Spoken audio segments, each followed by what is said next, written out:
Okay, this is Professor Azar again, and what we're going to do now is this is a continuation of it's got like a second piece to the toward our adventures in doing a cheap valuation of both Pfizer and Lilly, and this requires you to dig a little deeper than just doing ratios.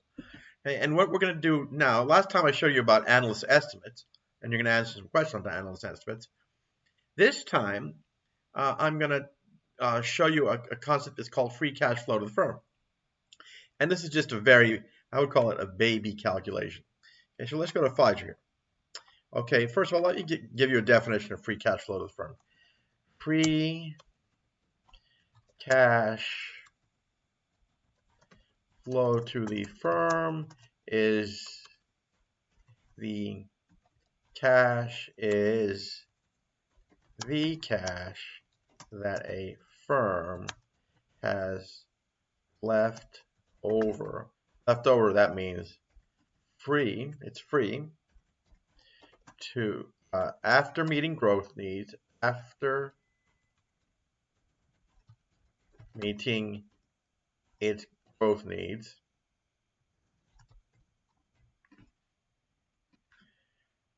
After meeting its growth needs, left over, comma, after meeting its growth needs, to pay interest and dividends. Now, take a look at that definition. Basically, what we're saying is that firms operate, they make cash, so they have a bunch of cash. If they can take the cash from their operations and meet their growth needs, and what we mean by growth needs is reinvestment in the company. You can't grow without reinvestment. Okay, so what we're saying is if you have enough cash from operations and that cash can pay for reinvestment and acquisitions too, if you have cash left over, then that cash can be used to pay interest and dividends. So basically, I'll show you the calculation, but the calculation is a direct, we'll say it's a direct reflection of the statement of cash flows, basically. It's a mini statement of cash flows. And so the statement of cash flows, in a sense, is a very long calculation of free cash flow. Well, let's take a look at this. This is a very rudimentary calculation. And we start with net income here. And then what I'm going to do is I'm going to say minus adjustment for working capital. You'll see that what I mean by this, and you'll see that that this very much relates to the problems you've been doing with statement of cash flows. Okay, and then what we're going to do is then we're going to add back, and we're going to do this. We're going to add back depreciation. Anything about that? Add back depreciation, and then we're going to take out capital expenditures,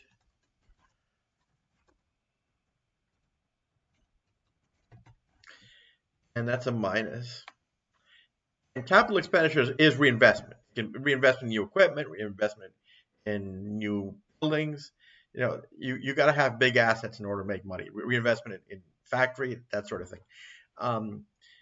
One thing about drug companies is that our research and development is considered an expenditure,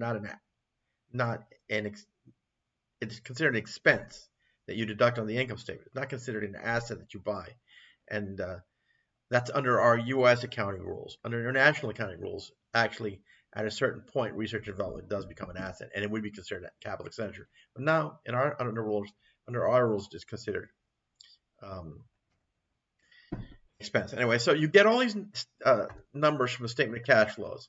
So I'm going to go over here, statement of cash flows, and you should remember consolidated statement of cash flows that in your examples, cash flow always began with net income. Okay, so there's your income.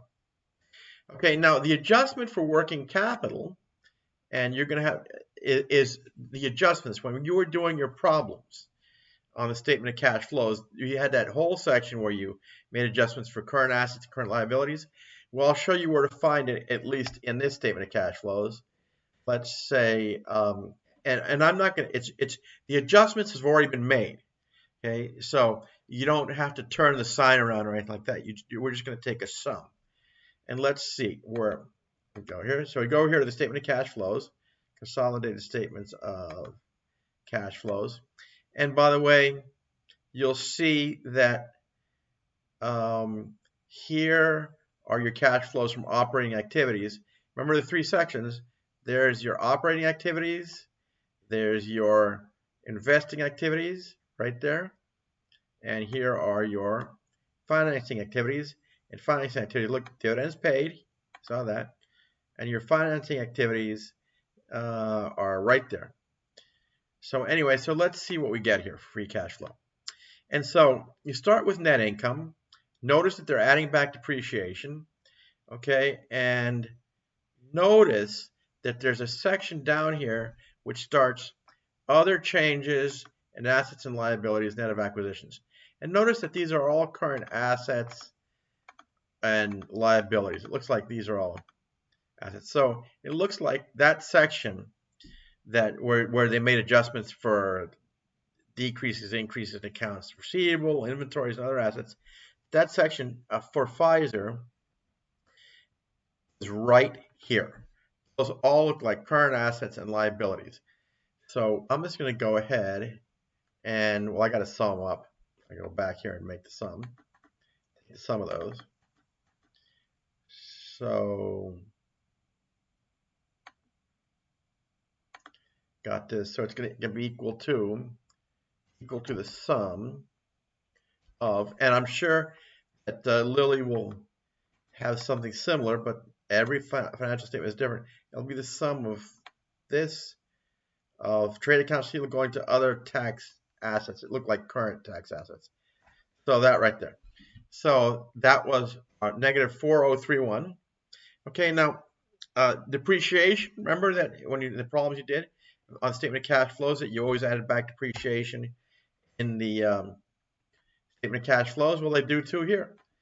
Statement of cash flows in the operations section of the statement of cash flows. So we come back here, and the add back for depreciation is going to be, let's see,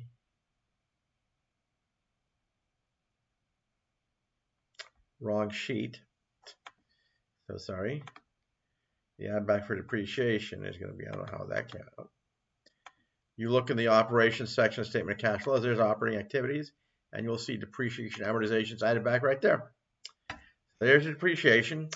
You know, capital expenditures. Capital expenditures are purchases of property, plant, equipment, basically, and acquisitions. So let's go ahead and add both in there, see what they get. Okay, so we're going to have, we're going to go, and remember those are in the investing section of the statement of cash flows. Okay, so let's go over here, and let's go down to the investing section of the statement of cash flows, and you're going to see there's their purchases of property, plant, and equipment. So those are definitely capital expenditures. Or about short-term investments, they're just playing around with their cash. They're just managing their cash there.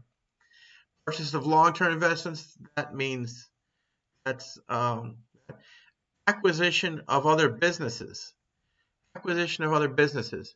I'm not going to include that because it's a one-time thing, but you definitely would want to think about including that as a type of capital expenditure. Another way to deal with this, I believe, would be to just include this as your capital expenditures, and then you would really do a separate valuation of the business they just acquired. Obviously, they just paid $10 billion for a business, and it's a one-time deal. What we're trying to measure here is whether on a consistent basis they have enough to meet their regular capital expenditures. Acquisitions sometimes are small enough to be regular capital expenditures in a sense, but that looks like one-time shot. You'd have to do more research into that. Okay, so let's see what we got here. Look at this. They earn income of $16,000. This brings it down to 12, but you add back depreciation of 6 and capital expenditures of 2,100. So just the free cash flow to the firm, is is going to be the sum of the income plus the negative, the adjustment, depreciation, and capital expenditures. So it looks to me like if you're not looking at that one-time acquisition, it looks to me like look at that one-time acquisition. It looks to me like Pfizer has plenty of free cash to both. It makes more than enough money to pay for its capital expenditures, and it's mostly based on that large net income relative to the capital expenditures. And they've got 16 billion more or less left to pay dividends and interest. And notice how large that number is. That's why they can pay a 4% dividend yield. They pay huge dividends, and that's that type of free cash flow, where the income almost overwhelms the capital expenditures, means that after meeting their capital expenditures, they've got a lot of money to pay for dividends. So anyway, that's how you calculate free cash flow. And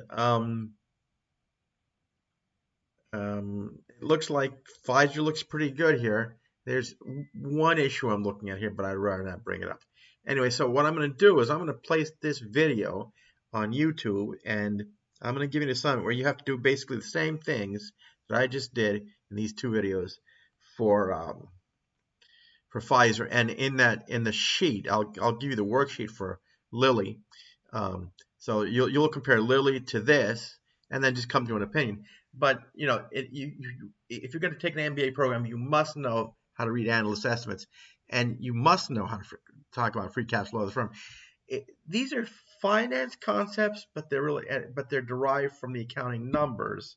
So this is, in a sense, the interface between finance and accounting. Anyway, so there's my free cash flow video. Done. Thank you very much.